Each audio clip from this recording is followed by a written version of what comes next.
You took my tablet to the range as I was recording. So, all right, we should be good. Let me see something. Yeah, I got it set up now, but I just want to be able to. I try to have something so I can see what's happening as it's happening. But Yep, it just popped up on mine too. all right, cool. Let me get out of this. Back in. What's up, everybody? Welcome to the live. There we go. All right, cool. I put it on my phone just so I can see. Yeah, man. How was it going? Yeah. Don't pay me no attention. I didn't unpack all my stuff neither. So.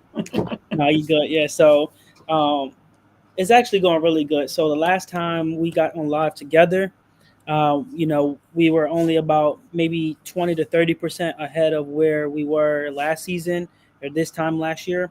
And so, good thing is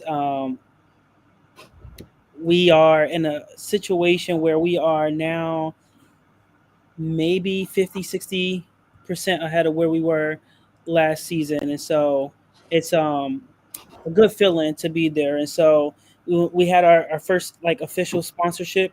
Okay. He wanted to kind of remain anonymous and he wanted to help out the team. And he's been at one of or two of our games last year, towards the end of our season. And so one of the things that I found out about the Dover or Delaware community in general is the North doesn't really associate as much with the South of Delaware. So, like, if something happens in the North and you're not affiliated with someone up North or you don't really know someone that lives up North, they really don't know about you down South, kind of thing. And so, if it wasn't for some of the players that I have that live in the northern parts of Delaware, then Right. a lot of people up to the northern parts of Delaware wouldn't know about us down in the southern part of Delaware. And so, the other cool thing that I found out too is Dover's the second largest city in the state of Delaware. Even though it's the capital of Delaware, it's just Right. a city that holds about 40,000 people. So has over That's it. 8,000 businesses, and so it's definitely got some people that can come in and support us in some way, shape, or form. And so, we got a business plan down packed. We got a bunch of players ready to play basketball. We paid our team dues, and we just now sit and wait for our first game, which is October 25th. That's going to be in Middletown, Pennsylvania, versus the Central Pennsylvania Kings. And then the very next day, on the 26th, we play in Philadelphia, Pennsylvania, versus the Philly Thunder. And so, two good opponents. We lost to both of them last year. First game, we lost to Central PA by 7 points. At that time, they were ranked like 12th in the nation out of the entire league. So, to Hey, lose by Joyce. points wasn't bad. So they have fun. But Philly Thunder, that was probably one of our more competitive games because we not really competitive. Starting out was competitive, but they have fun trashing us by like 50 points our second game. We um, we only have Not six fun. people. We have 6 people that second game, so we lost pretty bad. I ain't gonna lie. Yeah. One player fouled out, and then to play the rest of the game with just 5 people was a bad situation. But the first game, we played. We had a situation where we had back to back. We're going back to back. We were down 10 at one point, came Wow. back. We were down like 6, and then one of the players' girlfriends ran on the court and like touched the referee, I guess, or was yelling at the other team. And we go into halftime. They end up removing her from the gym. She Right. ended up coming back into the gym, and they ended up forfeiting the rest of the game. So we didn't even play a full game for them to sit there and say like you played 2 full games and you lost by this much or whatever. So it was definitely interesting for that, but we learned our lesson. We moved on and we kind of took it from there. But this year we got a better squad. We got a lot of morale, and good thing too is our uniform should be here uh, by the 15th. Okay. So we should have what is a media day. So we're going to do a media day. I'm excited about that. It's supposed Okay. to be a part of our community day as well. So I'm kind of planning two things in one. So we're going to do like a get together within the community of Dover at Silver Lake Park. We're going to have like some hamburgers, hot dogs, different things we can throw on the grill because they have some grills out there. And then we're going to have some drinks out there, water, different sodas and It's stuff like Silver that. Lake Park. Yeah, it's actually a really nice park. So I was there last Saturday. I'm going there again tomorrow, and we're doing outdoor workouts. And Where so is that at? it's in Dover, Delaware. They have a I don't know why location. it sounds familiar to me. It's one in Middletown, Delaware, as well. And so Oh, okay. yeah, That's probably why I'm thinking. My aunt lives in Middletown, Delaware. mm, yeah. So yeah, they have What? one in Middletown. So I guess the lake's that big and it runs. Yeah. Through. But the location I was at in Dover, it has like a little sand pit area, like not little, but it's big, and you can. It's like a little mini beach where you can kind of put your chairs up, sit there. When we got there, I tell you, people were fishing so much. Like it was speedboats going past. It was people on regular boats just fishing, and they had a good time. And it has like a waterfall kind of Man, thing. I can't stand fishing. Listen, if you, I guarantee you, if you go up there tomorrow, you can catch a bunch of fish up there, and it's clean water and all of that stuff. It was a good time, and so the goal is September 6th, that Saturday, or September 7th, that Sunday, is Okay. to get everybody into the community, um, wherever they're at, get their support systems from the team, and bring them out to the community. Have some music going, have some food and some drinks, and bring like a football, a soccer ball, a volleyball because they have a beach volleyball court right there as well, Oh, and wow. just have a community day. And then I'm gonna have the the backdrop and everything set up so we can take pictures in our uniforms and stuff like that, and then kind of go from I there. like And it. so I like it. What's up, Chips for real? What's up, Joyce? How y'all doing? How y'all doing? A world away from here. How you doing? How you doing? Welcome to it. Thank you guys for showing up. Basically today we're just trying to do some little bit of updates, kind of let everybody know what's going on. Give me a chance to chime in if y'all got time to chime in, if y'all got questions. But it is what it is. Of course, I'm a little off right now. I just got back not too long ago from the gun range, so I'm a little you know, trying to set myself back up, and I was trying to rush home, set up, and it is what it is. But yeah, that's so what's up, man. It sounds like sounds good, man. It sounds good. It sounds good. I know you guys. Um, I know it's a lot going on with you, man. Like, man, you talking. I've been saying to myself, I shake my head, like, man, it's a lot. Like, hmm but it takes a lot to get to try to accomplish what you're trying to accomplish. So it's a lot of work. It's a lot of time sacrifice, late nights up, hmm early bed getting up. It's just a lot, man. It's just I encourage you, man. Just stay your pace. Just really, really stay your pace, man. Outside of that, I mean, we're gonna get into other stuff as we talking, but the first thing I want to say, man, just don't let don't let the things that could discourage you discourage you. hmm Just let it fuel your fire and keep going. Yeah, it's definitely interesting too because um, as we talked about the other day too is the school bus, and so it's still out there, which is good. I know typically I like to jump on stuff and try to get it right away, but one thing that I'm learning is I got to be patient, and as I'm being patient and just moving in silence a little bit, Right. I'm starting to see that stuff will be more clearer to me as it happens. And so if I wait, I know that it will come. And the good thing is that there's opportunities for more people to sponsor us. Right. And so we got like three more meetings to set up for sponsorships with people in the Dover community to possibly sponsor us. The other cool thing too that I'm learning is that um, that I got to be more adamant with the players, I should say, Right. because some people they have that dog mindset in them, and they have that like I want to go out and I want to make sure we got for the team, so that way we can have a season or whatnot. And some people are just more like, well, if we have a season, we have a season. If we don't, we don't. You But don't need that. everybody on the team can play basketball. It's just we got to get everybody to buy into our culture that we have this year. Last year, our culture wasn't the best, but this year we're building our culture up again from scratch and building it to what we want it to be to make us successful in the long run. And so that leads me to my point of why I originally wrote this book called The Dog Mentality. And Right. so it wasn't supposed to be a book.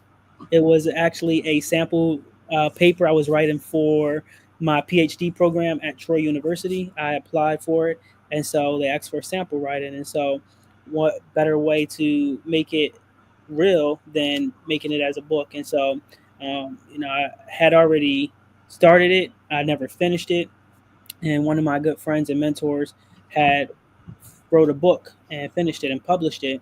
And so once I seen that he published it and it wasn't that hard to actually edit and publish, I went and finished it and got it submitted to where I needed to submit it and then submitted it as well. And so now that book is uploaded and published for me to see right now on Amazon, but it will be available on Kindle starting this Monday, and then on the 14th, the soft book cover will be available for everyone to purchase as well. And so that's kind of where it's at. I believe it will be available to pre-order starting Monday or Tuesday. So it'll kind of give us a little bit of time there as well. But we have it up there. It's just the first book of a 4-book series that I'm going to do. So we got the Dog Mentality as the first book. The second book is going to be the dog lifestyle. Then from the dog lifestyle, it's going to be dog legacy. And then from dog legacy, it's going to be dog cool.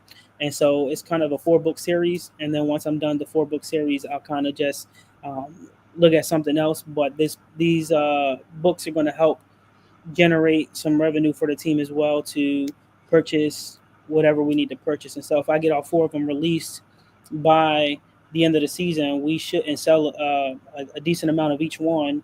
We should have enough money to pretty much cover whatever we needed to cover. So if I sell 300 books of each one, then I could raise enough money to cover the referee costs, the venue costs, and buy that bus or whatever it may be. And so the good thing about that bus that I was looking at is, one, is only $3,000, but two, the only thing wrong with it is the parking brake. It jammed, so it is what it is. To cost to get it fixed is no more than $1,000. So I said that's not terrible because I can buy all the parts in the kit myself, and then I can go find someone who actually knows how to operate and work on the buses to fix it for me or help me fix it, so that way I know what I'm doing. And then we have a gas card, so we can fuel up wherever we need to fuel up at and kind of go from there. So everything's moving forward and pushing forward. And so kind of every Saturday we've been doing some workouts outside since it's nice out and kind of get a fresh breeze going. So y'all been doing basketball workouts? So we've been doing more strength and conditioning workouts outdoors. If anyone's following the Instagram page, I did post a reel. I believe it's on Facebook too, but it's about you gotta put that on YouTube, bro. I'm getting on your case right now. And that was actually what I was supposed to do last week, and I forgot about it. But I'll post it up. If you put it on YouTube, and if I see it, or if Jay and all the ones that are around you, we can always remix it on our channel to try to get more exposure. So, and just try to keep that in mind. That workout, all the things that your team is doing, as you put on social media, make sure you definitely put on YouTube. I don't really mess with Facebook. I have a Facebook page, but I rarely ever over there. Hey, top to bottom hair and skincare. Welcome in. I do have a Facebook, but I don't really mess with it like that. YouTube is my main source. So wherever I go. YouTube is where I get most of my stuff. I do have other social media. Like if it's political, I go to True Social. Because True Social is Donald Trump, and it's all I get direct information. Instead of going to all of these different sources, then I can just gotta go check behind that. So that's why I use it. But YouTube is my main source. But but the other thing is that YouTube algorithm is set up different. Mm. Is YouTube algorithm is set up different than Facebook and um Instagram. You know what I'm saying? Like Right. the way YouTube responds is consistency more than anything. Like the other factors in there too, but if you're not consistent, the algorithm is not going to respond to you. Meaning it's not going to move your stuff because you're not consistent enough. You know what I'm saying? So Right. it's not so much just based on your content. It does based on your content and all that other stuff too. But the other thing is like it's like if you own a business and somebody's selling product in your store, but every time the customers come in that store, your product is not there. And they're expecting it to be there, but it's never there. You might have the best product in the world, but you're never there. Mm. So what happens is with YouTube, if you might have the greatest content, but if you're not active enough, they're just going to leave you sitting on the shelf somewhere and just Mm. the algorithm is going to react to those that are more active. That's if that helps. Not only that, but that's part of how YouTube is. You know what I'm saying? So Right. it's you don't have to be the. This is how I figured it out. Um, so you don't always your content going to matter and all the other stuff in there, but being that y'all are doing the working out and those type of things, you definitely want to record this stuff. And if you're gonna post it on Facebook, post it on Facebook, Instagram. But trust me when I tell you, you definitely want to continuously post it on YouTube because you don't want your channel to be just sitting there and it's like you're not active enough for YouTube to say, okay, we're gonna try to push you out there. They're not gonna push you if you're not active enough. Right. That's what it is.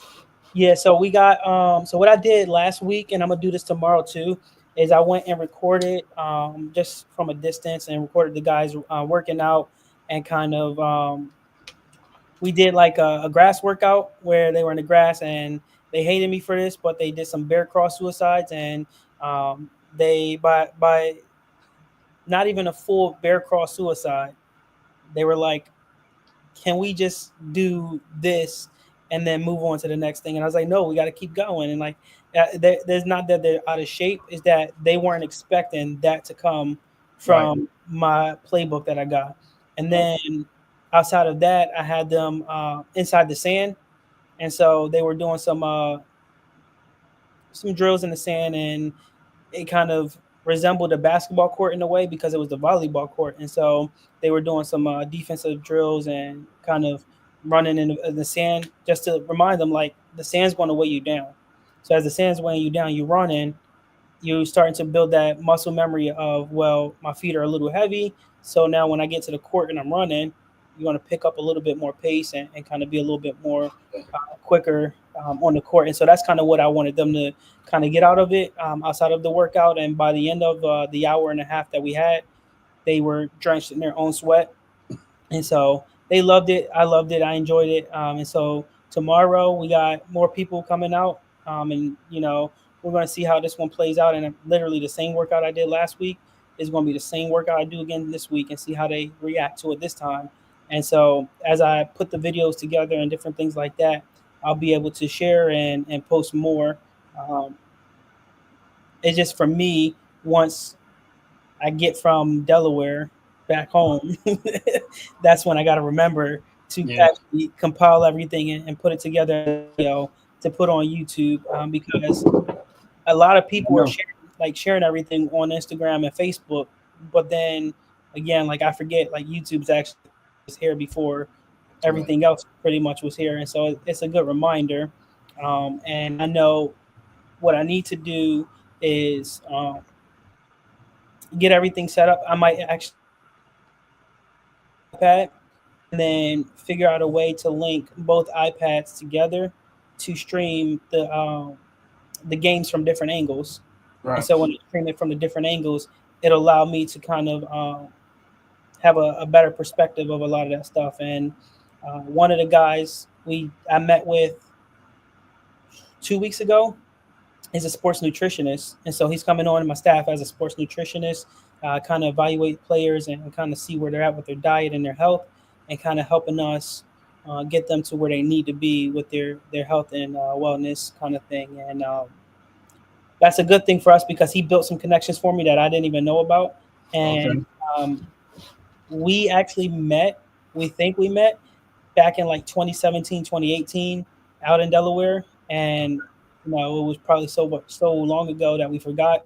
And we talked about it, and we were actually at Buffalo Wild Wings talking, and he was like, "I was there." Like, no way, I was there. And we it was like, "Yeah, it's a small world. Like this connection is crazy." And so we kind of laughed about it a little bit, and I'm excited to see where this is going to take us in our journey, and then to even see how this first game is going to go together as a team. Well, at least I found a gym that we can practice at indoors. That's pretty much PA Delaware state line, Right. and it's about a 40-minute drive from here in Coatesville to Chatsford, PA, because that's where it's at in Chatsford, PA. And Okay. you literally drive about 5 minutes from that location, and you're at the state line of Delaware, hitting into Wilmington. So then the players that are in Delaware, they'll drive about 45 minutes to an hour to get to that same location. So it makes it easier for me to travel to practice and actually have a practice with the people instead of trying to drive an hour and a half one way and then turn around and drive an hour and a half back. Like that's just not going to be feasible for me. But if we find this location, it'll actually work out. Like last year, we used United Sports, and Okay. Yeah. I know you're talking about. that is it's a decent place to be at, but it wasn't feasible for us to continue to rent there and use the facility for practice. And so now at that location, it actually fell into my lap because the location in King of Prussia, they actually reached out to me on Instagram, and I was talking to the person I guess who oversees that area in King of Prussia, and I was like, well, this location seems to be closer for me for all my players. Can we use that one? He goes, yeah, I'll reach out to the person. He reached out on my behalf. I reached out to them, and so we're setting up something for us to practice there now. And so, I guess everything's is falling into place, and it's kind of really putting things into a perspective to where Right.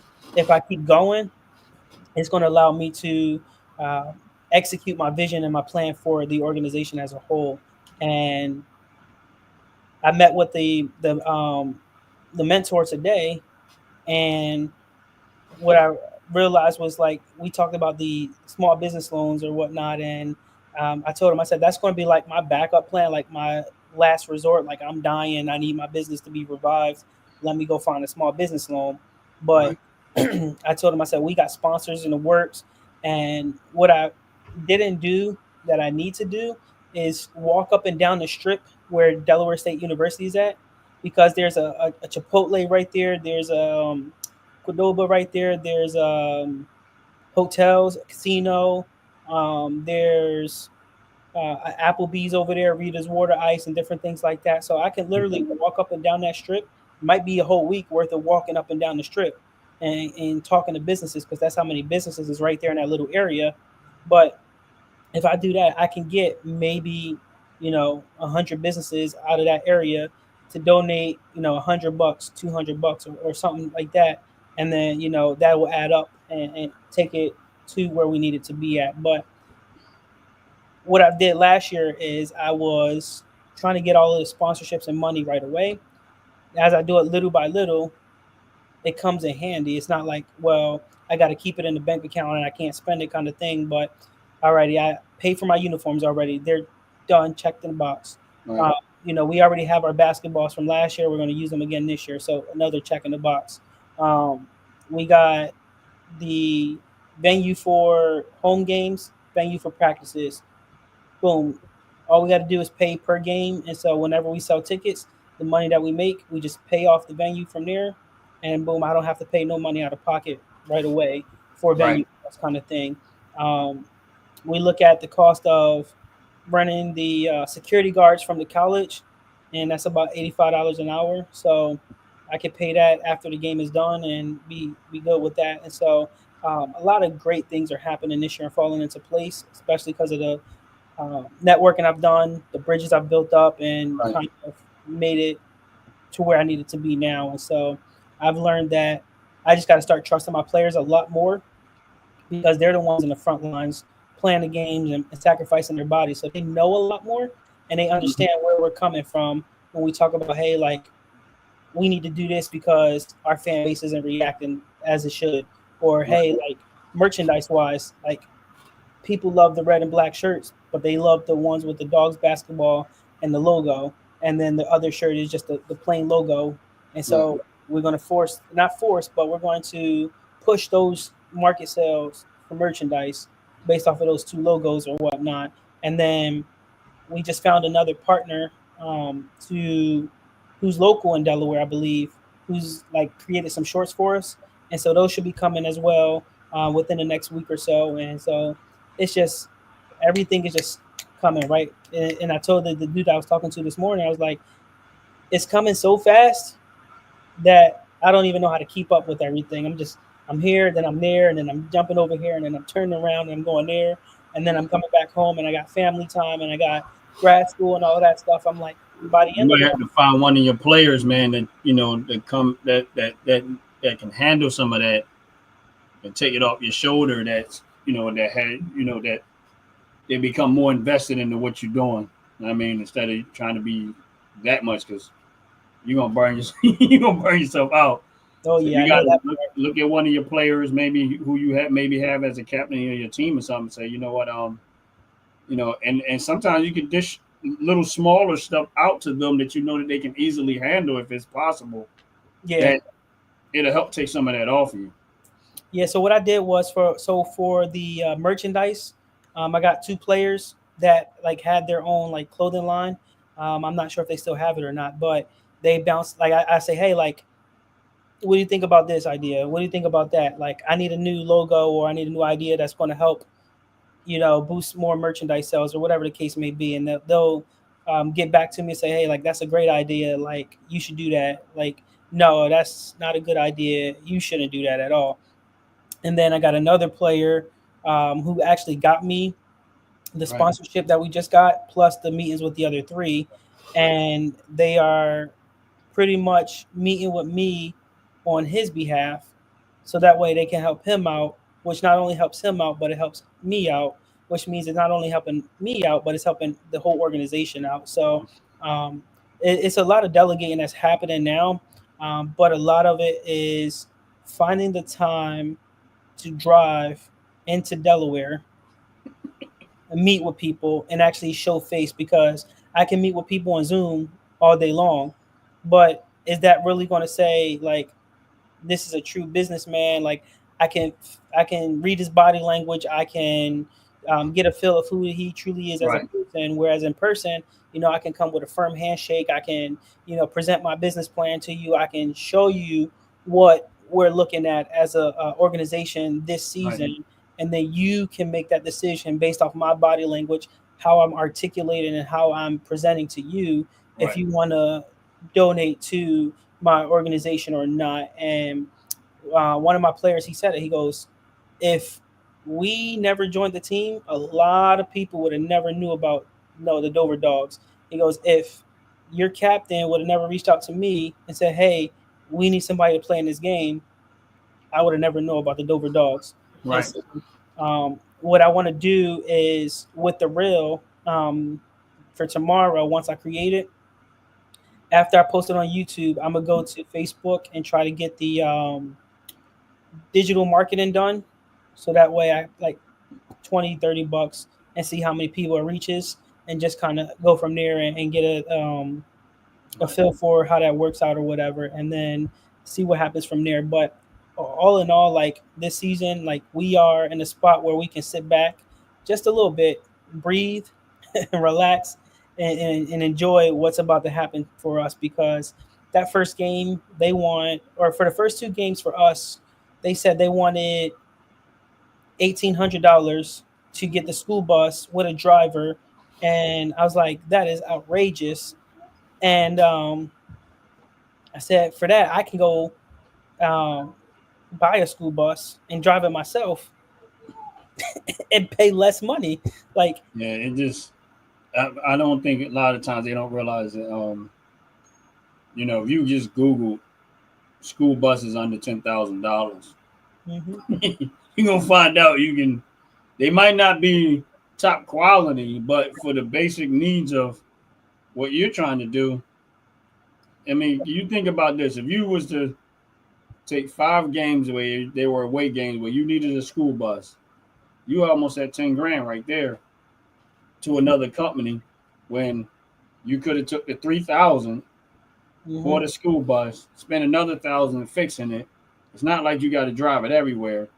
You already can drive the bus yourself, and you might have, you got access to. You said you already have access to more drivers, so. Yep. And then it's easier to pay somebody $200-$300 to drive the bus to where you need to go than to keep paying out $1,800 every single time.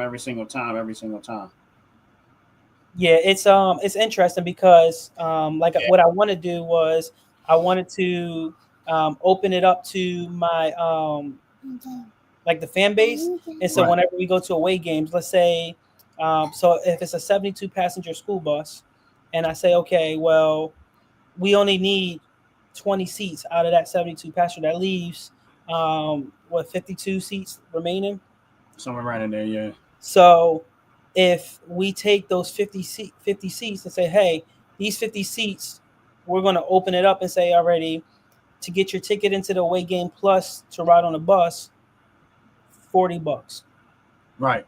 Help cover that cost some. Right. So it'll cover costs and different things like that. And that way we're bringing our home crowd to our away games with us for a cheap price. Yeah. And it will cover costs, and they can buy their own food. They can do whatever they want because there'll be food trucks and different things at the other places. So there's so many things you could do with a school bus. Like me, when you was talking, I said I would lift those seats out. It's already in there because they on that steel racking. Yep. You take that and you frame them out and turn them into casings where you hinge the seat, where you can hinge the seat at, and they become storage. No. You know what I'm saying? Right. Now you can also go get somebody that does welding, right? And you know how the back of the school bus where that door opens up at, that back door. Yeah, the emergency exit. Make you a unit that's a stairs that you can attach right there, but also lift off where you can walk out of the back of the school bus, right? So let's say you got merchandise in there and you want to set up the inside of the school, like let's say top to bottom, who also say she wanted to get a bus. You can actually merchandise almost inside that school bus where people can actually come in and get their stuff even in and actually out, because now you got a way in one way and a way out the other way. Also, you got all of them seats to store all of the you can fold up all the clothes, store them inside those seats and stuff like that. And how hard is it to run some bars down there where you can actually hang up and take the shirts out and hang them up on jerseys or put some type of convertible shelf? There's so many ways you can convert a school bus around that I've seen people do and you basically turn it into a mobile store. Right. So what I want to do too, once we find that bus, is I want to go and put and find some bars that someone can weld to the top, so people can put their bags up top or whatever. Right.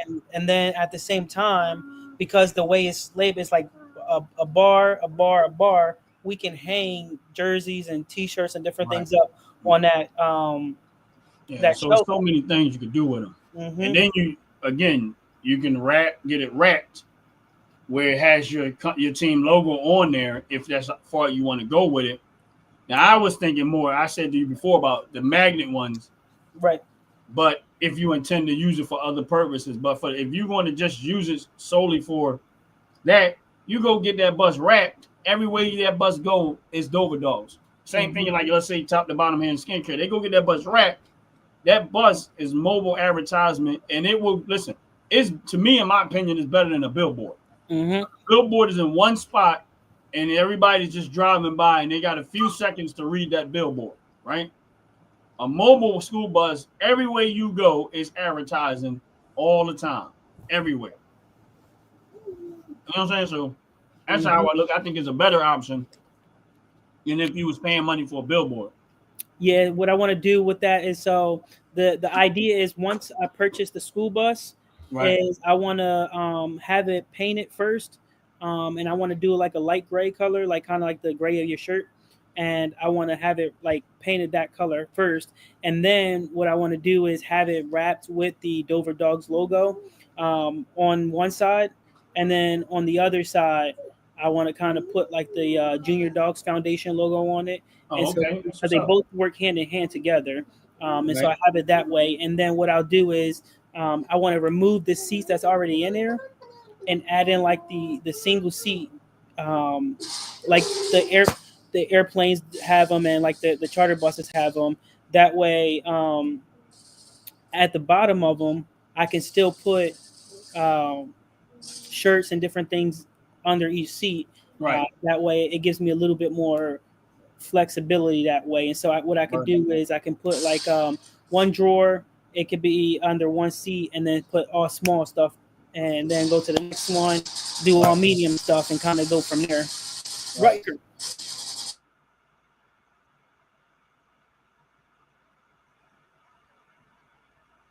Yeah. So a little boy. Um, Yeah. Right. but that's what I want to do. And then the other thing too is that same. So there's a place out in New Jersey, right across the. I think it's right across the Betsy Ross. They have their website Right. that has school buses, transit buses. They have the coach buses as well, and they sell those for pretty cheap as well too. Now I knew there was a coach bus in there like 400,000 or 500,000 miles on it, and that was like um, a few thousand, maybe like 30,000 roughly for that. Okay. Whereas like a 2024, 2025 model of that bus runs about, a quarter of a million to a half a million, depending on how many miles is on it and different things like that. And now those coach buses get expensive, but those are something like we would need maybe 4 or 5 years down the road when we look at, oh, we're going to be traveling to Texas to play in a game or something like that. And Right. so that's something that I'm kind of thinking about. Even then, I hope we would be flying down there instead of driving because that drive is crazy too. But we have the players that we need to make our organization successful. Now I got to shift my focus from making sure we have the players to making sure we got the staff members, and so that's the focus that we're on right now. And so outside of the fundraisers and the sponsorships and stuff like that, I'll be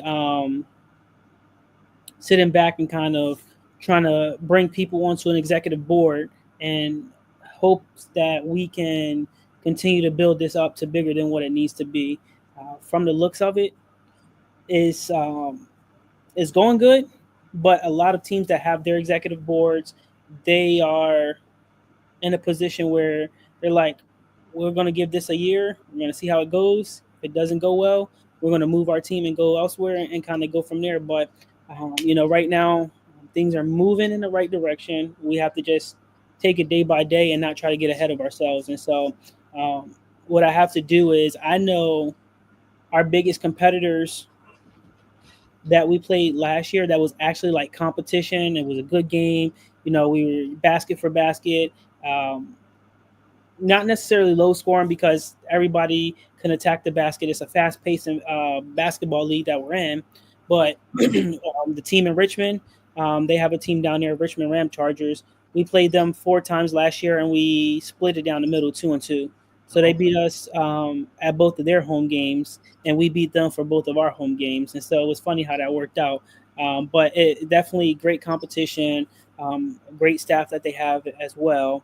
And then the team in Maryland, another great team. We actually beat them once and they beat us twice. We couldn't get a fourth game scheduled with them, but even then, the environment there, the owner is a great owner, and when talk about hospitality, like she knows how to set her environment up at home games to where everybody feels welcome, everybody feels like it's a home game for them or whatnot.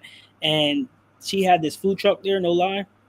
They had crab fries. Now I never had crab fries a day in my life until I had that game, and I was Okay. like, I gotta try it. On the way home, We got maybe 2 blocks down the road. I was like, we got to turn back around and go get some more of these crab fries. I was like, we can't leave without getting Now, more. when you say crab fries, I'm not all right because I eat crab fries, but I'm talking about there's some people that make crab fries where they throw Old Bay on them. The crab fries that I like is the one with the crab meat, the lobster sauce, the cheese, and it's baked. Is he making them like that? Yeah, so I believe, and I could be wrong, how she made them, but it was because it was a food truck vendor that was there. Is I know it was the fries, actual crab meat, Yeah, yeah. the lobster sauce, I believe was there as well, Yeah. and then I believe they added like Creole and some Old Bay as well as and mixed it in with the lobster sauce. Bro, And let me tell you something, man. All right, listen. It's a place. Not up. First time I ate crab fries that way, I was in Pottstown, PA. And it's Irish. It's a place called the Irish Pub up there, right? Oh yeah, and I used to work out there, but my buddy was like, "Oh, well, let's go up to the Irish Pub. They sell food." So I read the menu and I'm like, crab fries. But then I'm reading what they did with it, and I'm like, all right, let me try that. Man, that bro. I know what you're talking about. Listen, my daughter lives out in Pottstown, and she already know if I come up there to visit, she already know where we going. When I go in there, it's like, no, my dad going, Dad, I already know you want to go get some crab fries. It used to be a place not too far from where we at. They used to make them. They don't make them no more. Actually, what's your name used to make them? Mr. East used to make them. But they changed that company. There's another restaurant there now, but not too far from here. But man, when I say so, I know what you mean by crab fries, man. Listen, I was about to OD on crab fries. They had the crab fries. They had like funnel cake. She had it all going. And see the funny part about that food vendor was she was on like not on the basketball court, but she was in the gym of where the game was happening at by the door, and she had her table set up, and she was cooking them crab fries during the game, and the basketball was flying past her head and all that stuff, and she's still on the grill and got the little deep fryer going on, and I'm like, yo, like they take this serious, but it's definitely it's a great atmosphere, and so we also, which I forgot to mention too, is we designed a mascot. We have a mascot now. I haven't purchased it fully yet, but we got a mascot. Mascot is Diesel the dog, and so that's going to be popping up here hopefully sometime soon, and we'll be able to kind of introduce that. I'm laughing at Joyce in the chat. He's like, well. All right, so to answer your question, Joyce, it's French fries. They make the French fries. They take like snow crabs, but the meat of the snow crab, it's like broken up and it's sprinkled all over the French fries. They have Old Bay seasoning, maybe some of you use different things. And from the ones that I had, they had like a lobster sauce. They poured the lobster sauce in there, and they had 2 types of cheese. I think it was like a cheddar cheese and some other type of cheese. They put all of that on together on the top of it. Now there they will put it in the oven after the fact and toast it so the cheese had that little burn on the top. Oh man, see, I'm already ready to go try the pasta. Listen, is that first bite is amazing. Oh my goodness. Listen, you got to eat them right when you make them, though. You can't. That's not something you can sit around and come back to. Nope. Wherever you get them at, you want to eat them at that moment. Oh my goodness! When I say man, oh man, now my mouth, I taste crab fries right now. Listen, when you have that first bite of those crab fries, it's a different world you in. You enter a new world. Me up. It's definitely a good taste, and another thing too, like with the way we play our games and the league is style for us is that we're supposed to provide dinner for the opposing team whenever they come or lunch. So hold on one second, Joyce. If y'all making it, y'all gotta post a video of it.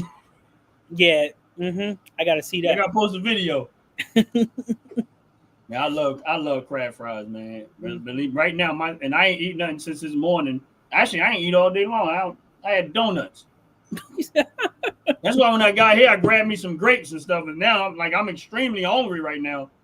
My stomach is talking. Fries now. So right now, my stomach is talking. Right, it's while we talking, my stomach is talking to me. There was yeah, so we provide like all of the meals for all of our teams that's traveling to us, depending on the time we play. So Right. like if it's a like we played a lot of night games last year, we didn't have nothing that was open around that time. But this year we're trying to get all of our games around 11 o'clock, 12 o'clock in the afternoon. That way we can actually provide food for the teams that's traveling to us. And so there's a burrito place now.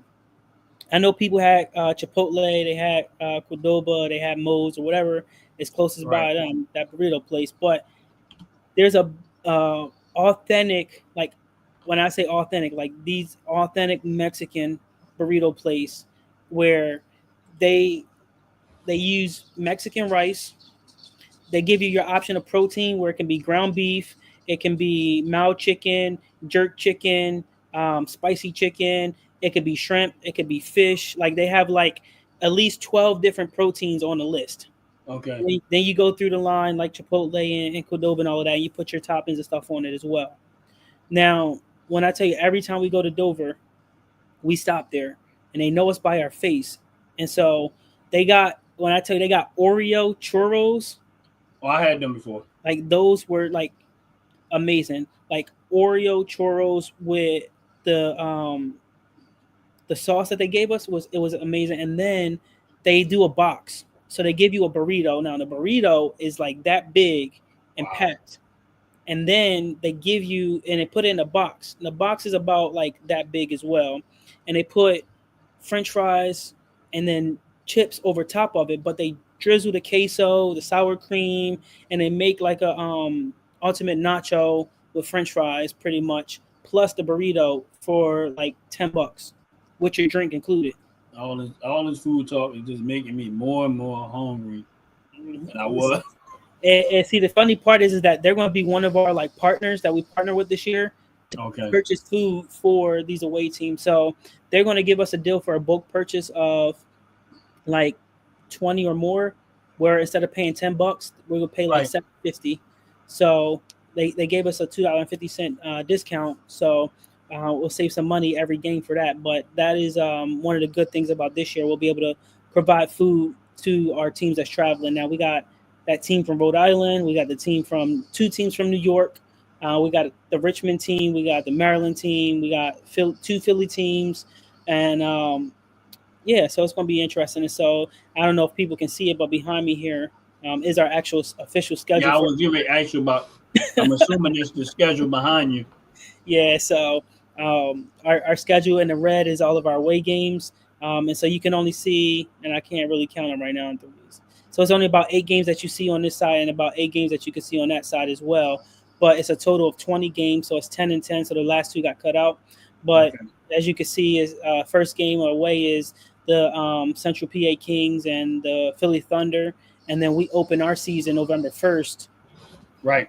and at home. So that's going to be big for us, and we have to pretty much pack the crowd out every single game. We can fit about 400 people in our venue, and my Okay. goal is to pack every single game out at 400 people.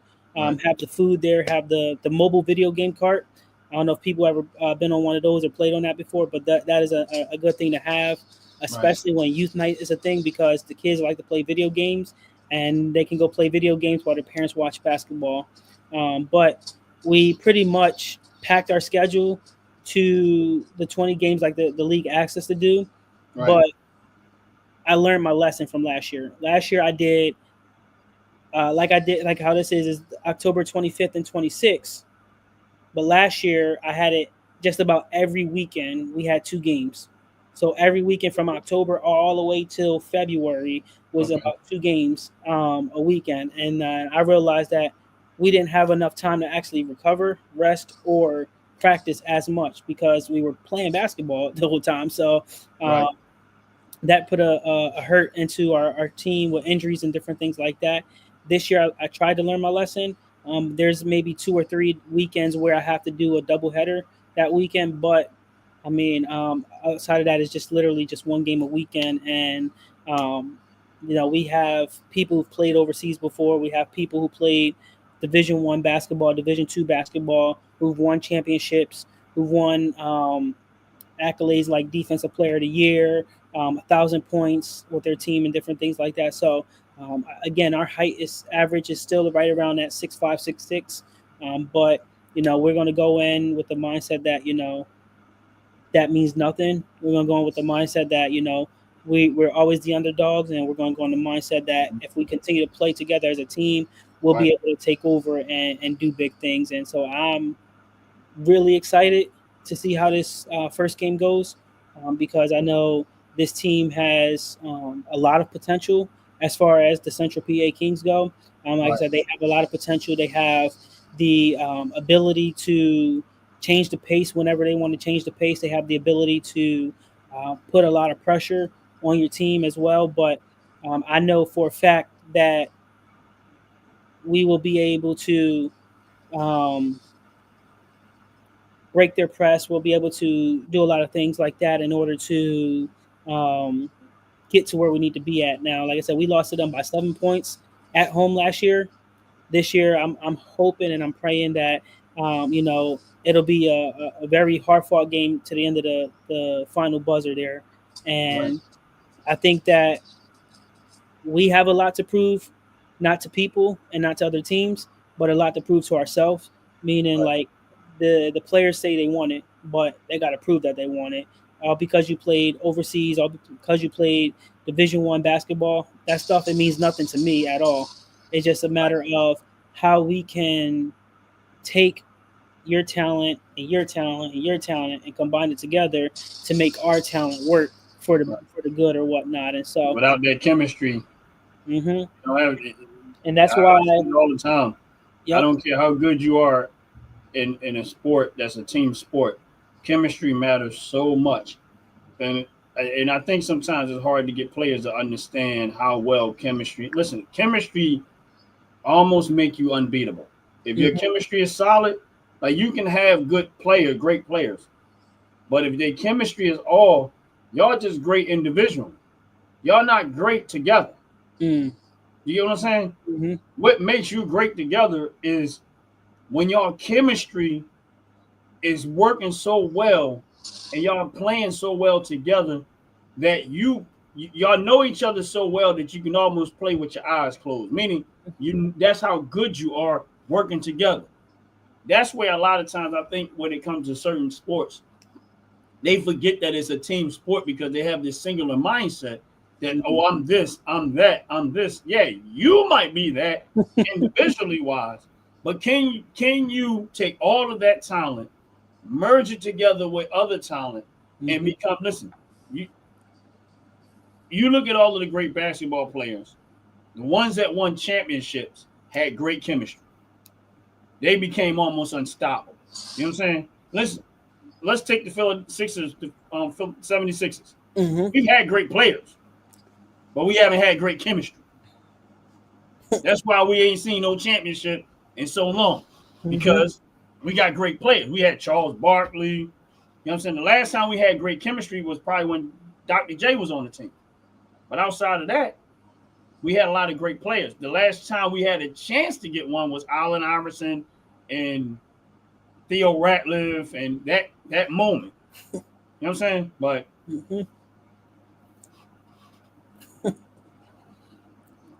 Yeah, it's definitely unique. That's why I want to do the community days with the media combined, because then what'll happen is when we get the backdrop and everything ready to go, and we have right, the community day, people, our fans, our support system that's coming out, they can take pictures in front of the backdrop, and they can take pictures of the players and stuff like that while we're actually getting their pictures and stuff ready to go. And so they'll have their gray uniforms, which I like the most.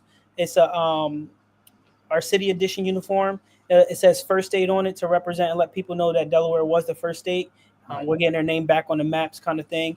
And then the second uniform is a white one. It has like the logo of the dog on the side, and then the last one's a black one, and it just says Dawgs, and it has their names on the back. And they did the fundraising and they did everything I asked them to do to get their names on the backs. So that's what they got. And the other cool thing too is with the community day and they're taking their pictures, we'll post it all on social media, put their player profiles together, post it on our website, and Right. then more people that are there, they're now posting like, oh, look at the Dover Dogs. They're getting their media day done. They're doing this. They're doing that. So Right. we only have one person posting it, but we got 100 people that's at this community event getting free food, free drinks. They're out there taking pictures and posting and supporting their loved ones. And then it gives me an opportunity to meet people and talk to them and introduce myself and let them know who I am and what my vision is with the team and stuff like that. And Right. so I want to be able to do more community events outdoors before it gets really hectic and crazy with this weather. Once Um, your season start, all that goes out the window. yep. And so a lot of people, once the season gets to where it's going to be at, they're wanting $2,000-3,000 just to rent a room, and it's like that's ridiculous. Like, Right. we can use somebody's house for all of that. And but I'm really big on building chemistry outside of basketball, outside of the court, Right. because like I told my players last year too, is if we go out and let's say we just go to Top Golf and just play golf and nobody knows how to golf, we having fun. It's taking attention away from that situation that we may have had on the court. It's taking the pressure off of being awkward, even though we really don't know each other. It's giving you the Right. opportunity to be social and do something else outside of basketball. And what I want to do, part of the Junior Dog Foundation, is I want to be able to take the players and do skill camps for the youth and get books and give back to the youth and do like a back to school drive and stuff like that. And so that's stuff that we're working on that'll help I for love next stuff year. like that, man. I love that. Like people don't, for me personally, I love when I see people stuff. It's funny that you mentioned that. I go fishing where I fish at all the time.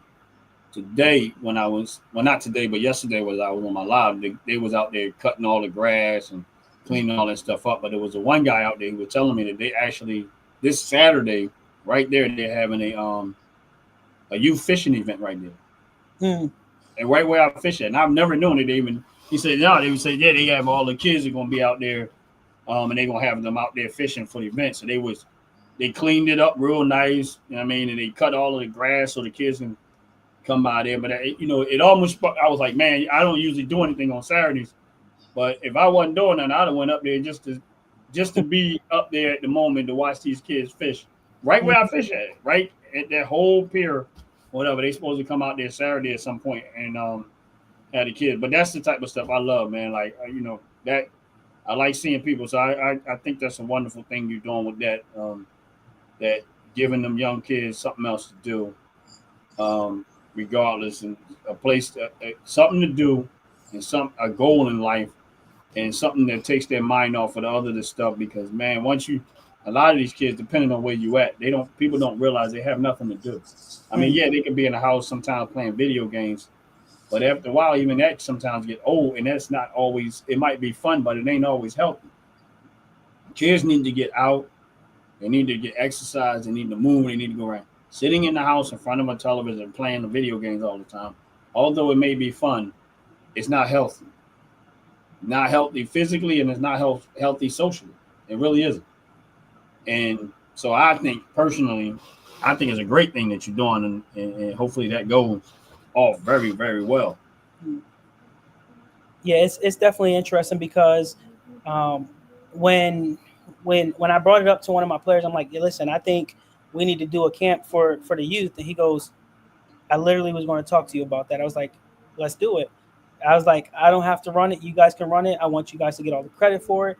He goes, we don't want it for the credit. We want it to build the awareness for the team and stuff like that. And I was like, I appreciate it. And so like we're pretty much going to be in the area of building up plans to do a skill clinic um, at the Dover Air Force Base, hopefully, as well as at one of the local high schools too. And so there's a lot of connections that the players got that's on the team, and it's allowing me to use their networks to kind of network myself and build that partnership up too. And so I'm excited to see where that's going to lead because I'm actually trying to find at least 2 to 5 churches that I can partner with to do like a I call them faith on the court nights. And so we'll have like the youth pastor, for example. can come to the warm ups. They can dress up in a Dover Dogs uniform, and at halftime, they'll be responsible for either doing a halftime show, whether it's like a game that they put together or an obstacle course they put together, or they can preach whatever they feel like led to do. That Right. is what their time is, and then That'll they, help set the atmosphere. I mean, like they know, everybody knows what the values And, are. and honestly, in my opinion, that's exactly to some extent what churches should be more involved in. Honestly speaking, and I could be sometimes I could be nice, but sometimes I can be very critical. But my thing is this: why y'all here? I mean, I get the salvation and preaching the gospel and stuff like that, but if you can't, if a church can't be that involved in what in those type of things where it's bringing people together, and why not a church would want to support something like that, because that in return result could be I rather go to that church because that church was supporting my community. Mm-hmm. You get what I'm saying? And I don't understand why a lot of the churches they just don't seem to get that part. It's like they just I don't know. Yeah, and that's why I want to partner with them and kind of bring them out because again, like let's say their head pastor may be a former basketball player. Right. The only thing we can allow them to do is warm up with the team, so they can warm up with the team and they can invite their congregation to the basketball game and watch him warm up with the basketball team, and then Exactly. he can go talk about it in his sermon that Sunday and say, listen, I had a great time. Go check out the Dover Dogs. We like their community. So it's a win-win because it gets their church name, out there, but it also brings us, some awareness as well. And it kind of works back and forth at the same time. And you Uh, never know. You might have another player in that church that want to play ball, mhm. and he don't see no hope. He don't see no option. He say, "Oh, I got a chance to be on the basketball team. Mom, I got skills. I can do this." And you never know how far that could go. So I agree. I think that's a great idea. Mm-hmm. I mean, it could go so far with that. I mean, there might be some parents in there that got kids that want their kids to play basketball, and that'll be a good start for them. Who knows? I mean, that term, they might be on the team when it turn NBA. Right, exactly. See, and that's true too. Like right here, like a world away from here is talking about mental health. One of the things that I want to do with the Junior Dog Foundation is, and the community days going forward is putting together something where we talk about the mental health aspect of sports and how we as coaches, we as owners, even as athletes, we put so much pressure on ourselves that we forget to take that break, take a rest. We forget to talk about how we truly are feeling. But the way society's set up nowadays is it's telling us as a man, I can't be emotional. I can't go and talk about my feelings because I'm supposed to be the head of the house. I'm supposed to be providing. I'm supposed to be, physically stable and mentally stable. But when we talk about that mental health side of things, one, it's going to help bring suicide rates down. Two, it's going to help us work together to help get you to where you need to be. We're going to, as a team, we're going to elevate you to where you need to be at. And when we talk about confidentiality and all of that stuff is confidentiality, it's true to an extent. Like we will keep it confidential as much as possible. But the second that you take it to the level of, oh, well, I'm thinking about killing myself or something along those lines, that's when we have to bring in some more help to get you the support that you need. And I was at the Philadelphia Soul, and they were talking about this very exact thing. Is like, how can you combat the mental health um, negativities and different things like that while you're playing?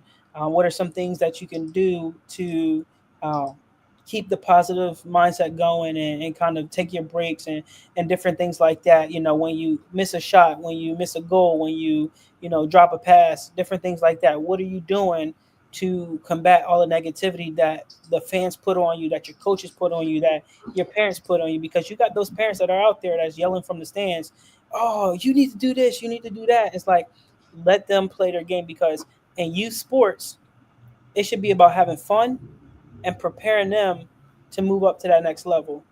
And then when they get to that next level, if they're not already there, they should be slowly but surely up in their workouts and different things like that to be prepared to play at that next level. Yes, Now, sir. that's if they're actually serious about playing at that Right. level. If they're not, it's fine. They can move on and do something else. But there, to an extent, you have to be able to separate the hazing and the bullying and all of that stuff from the actual love of the game. Right. And we never really seen this issue before in sports as far as mental health goes until COVID became a thing. Now, post COVID, mental health not only in sports is a thing, but it's more of a thing outside of sports as well. And everybody's coming out with different mental health issues and things that they bring up. And so I think this is a perfect opportunity to get some research done and bring in people who understand mental health and you know, psychologists and social workers and different things like that to kind of help understand and help the athletes understand that it's okay to still play sports and go through the issues that you go through. You just have to find someone you can trust, someone you can talk to, someone that's going to actually show um, emotion and show that support that you need. Because I can walk around with a plain face all day and nobody's going to know how I truly feel or what my emotion is because Right. I'm not showing any emotion. But when I'm out there and I'm smiling, I'm happy, and I'm having a good time, they can see how enthusiastic, how energetic I am, and I'm having a great time overall. So, Yeah. I listen, man. I'm be honest with you.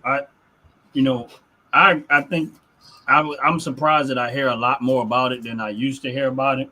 But a story. This is why I think, and you know, being a man's man, is so essential. And I'm not, you know, this is not about women, man, none of that stuff. I'm saying it just in general as me as a man. Um, we was me and a buddy of mine went a while back. We was all my buddy went. We was going fishing where I normally fish at. This is years back, right? And we in his van, his van, and we all just me and him on our way to go fishing. The van had blew out the tire, like one of the tires blew out, like so we had to try to get off the van. He had no spare tire whatsoever there. So we had a buddy of ours named Gary he had a mechanic shop. So he could, but he was closed at the time. He was like, you know, so we called him up. He was like, man, I'm shut down at the time. But because we all so cool, he was like, I'll come up there and grab y'all. We'll go to the shop and get another tire and change it out or whatever the case may be. So he comes, he has three other people in his homies in the car, but his other homies was in their car. So they all come up at where we at in the parking lot, right? We go to the shop, switches out the tire, whatever the case may be. We all now this easily about 8 or 9 of us out there. But when the moment that the tire blew out, me and my buddy was dying laughing. Like we are out there cracking up laughing. We cracking jokes the whole time. We go get the tire fixed. We come back out there. We cracking jokes, right? We finally fixed the tire, but now all of us are out there. When I say we are in the parking lot, just having a ball. We never made it fishing. We was out there. Now, when this happened, this was probably about a good 5 o'clock in the afternoon. We was out there to 1 o'clock in the morning running our mouth. But my point is that we wasn't that worried about the flat tire. We didn't even care. You know what I'm saying? And sometimes I think mentally we take such so serious, not realizing that it could be fixed. It ain't that, you know what I'm saying? Again, it's a flat tire. We on our way fishing. We had to push this van off the road, but we laughing about it the whole time. And I think a lot of time we don't realize that it's how you take the circumstances that's going to make the difference. You know what I'm saying?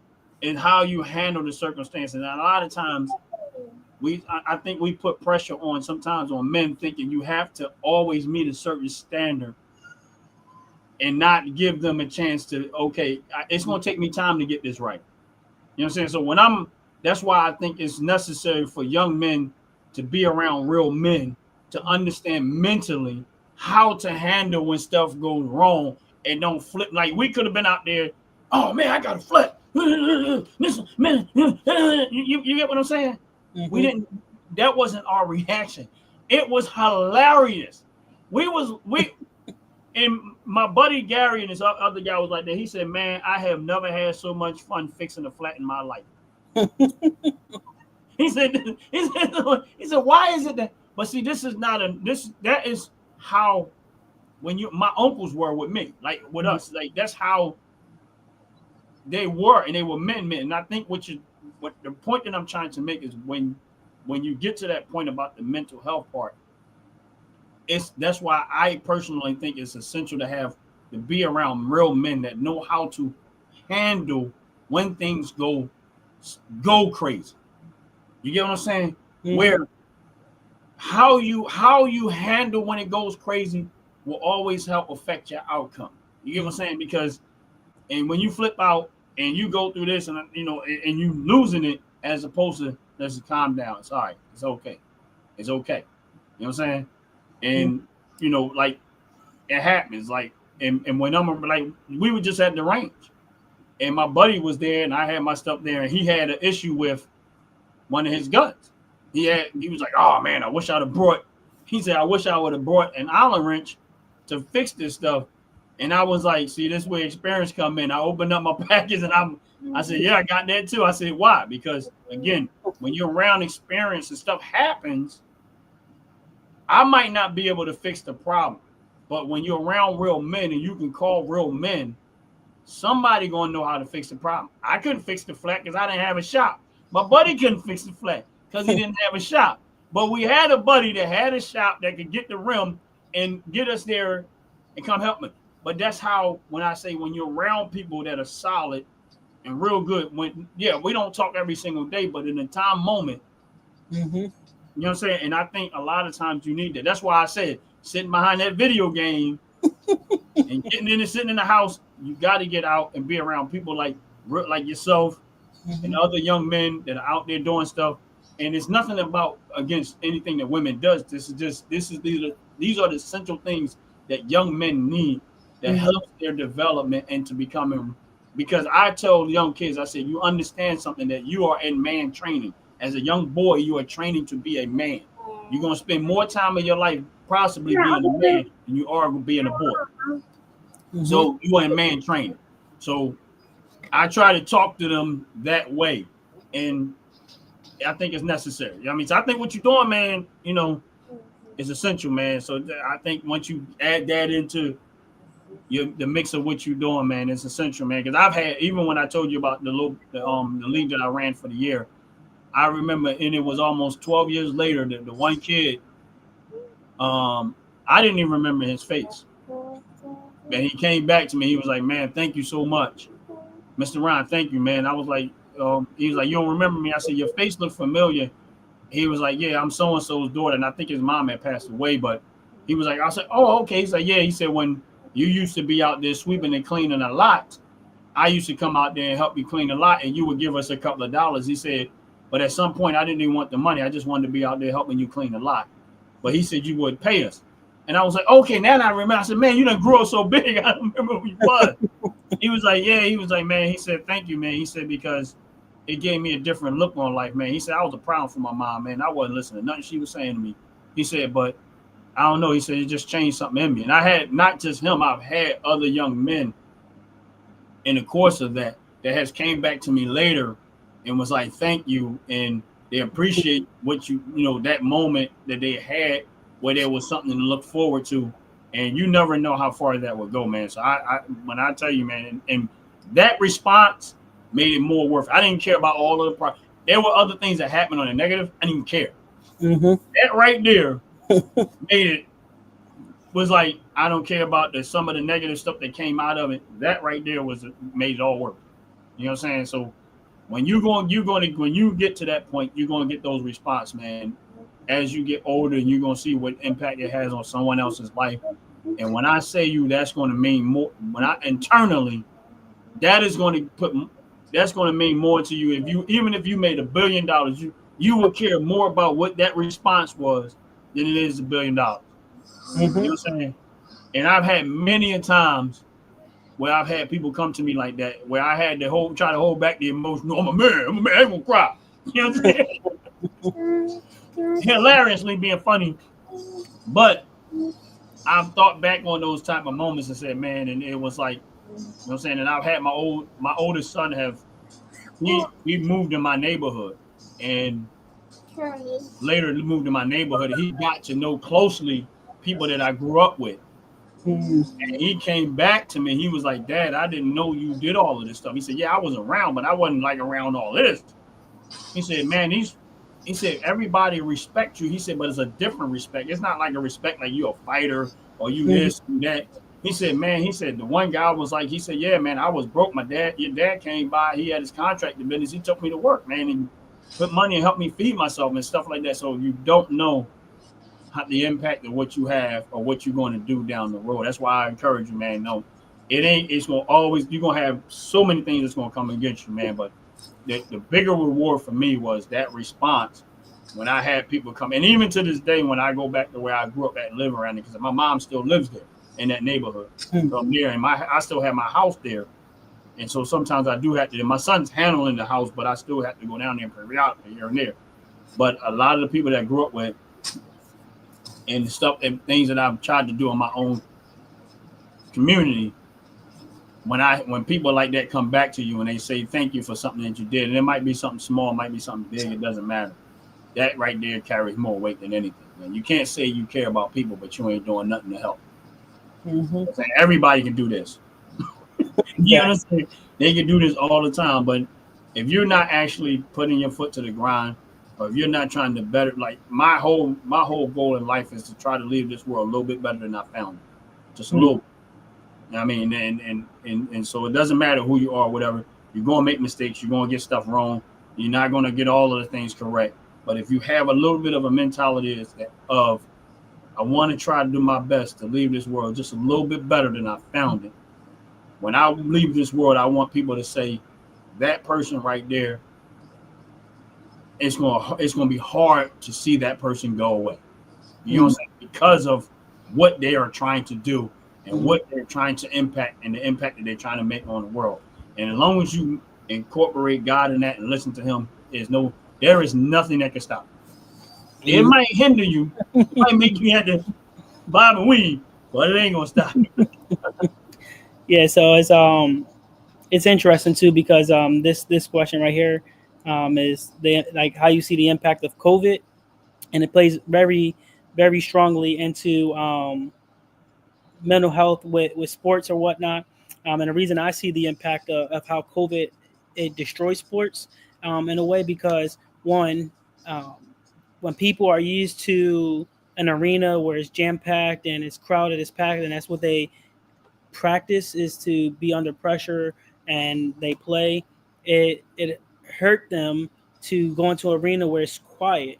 Now, just imagine being in a room where like there's no music, there's no TV, there's like really nothing, and you got a mask on your face, and you got to play basketball or whatever the case may be, right? It kind of destroys the purpose of playing a team sport for fans, where like fans are watching online, but you're not getting the excitement, the entertainment, the energy that you need to perform under pressure or whatever it may be.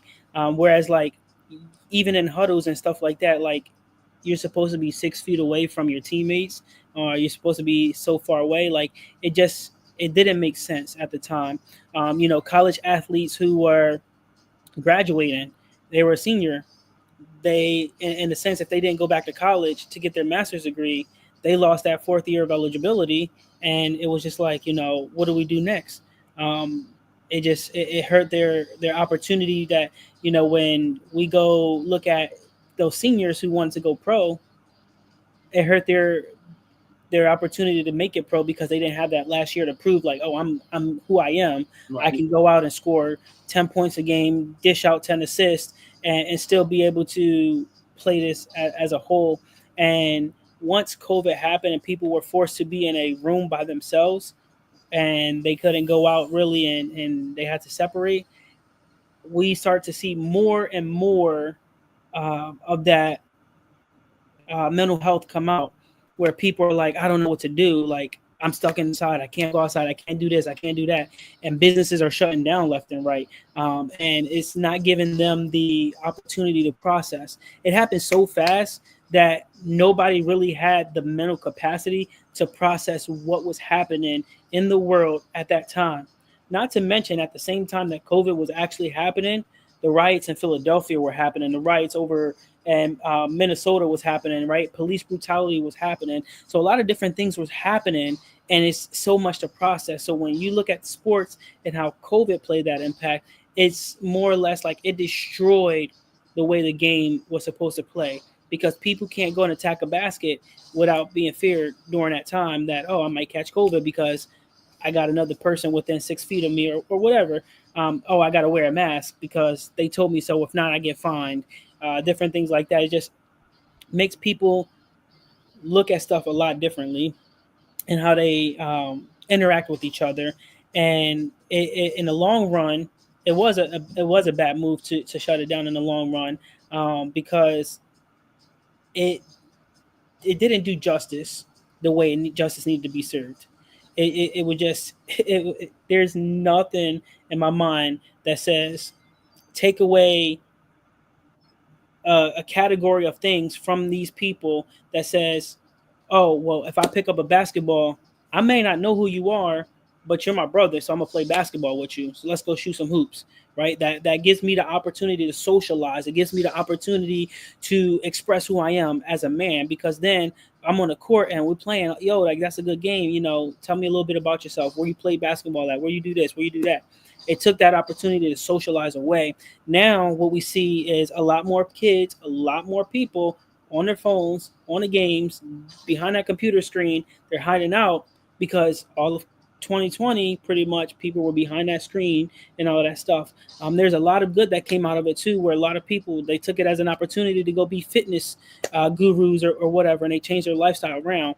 But it depends on what your mentality and your mindset is Right. behind everything, that determines how it affects you as a person. Right. And if you let it negatively impact you, it's going to impact you negatively. If you let it just brush it off and you keep moving, you're going to move forward or whatnot. Like, people were being like, professional players were being talked down on because they decided to sit out of a basketball season due to COVID. It was just a lot of different things like that. So, like, again, the nature of the game was changed drastically due to COVID as a whole, and so that's how I see it. It affects their mindset and different things that way too. Right. I agree. Of course, my behind didn't do anything different. I was like, y'all do it. My crazy self. I got pulled over. What you doing out here? I'm gonna be out here. Get out of my face. So I'm going to get some crab fries. He said. I know. We know they closed down. But I'm gonna try anyway. All right. Well, I'm gonna give you guys the rest of your night back. I appreciate the time for allowing me to come out here and update, a little bit about the team, and I'll keep you guys posted with these reels and different videos as I get them. Yes, definitely. Glad we got a chance to get together and give everybody a chance to find out what's going on. All right, guys. Well, on that note, anyway, yeah, but anyway, we'll go. Like I said, man, I appreciate you, man. I'm glad you doing everything's working out, man. We know it's gonna be some hiccups down the road, but just stay up there. I'm glad you got a chance to get in to update everybody on how things are going. So because you stay away too long, people just kind of forget and they just think, oh, there's nothing happening and stuff like that.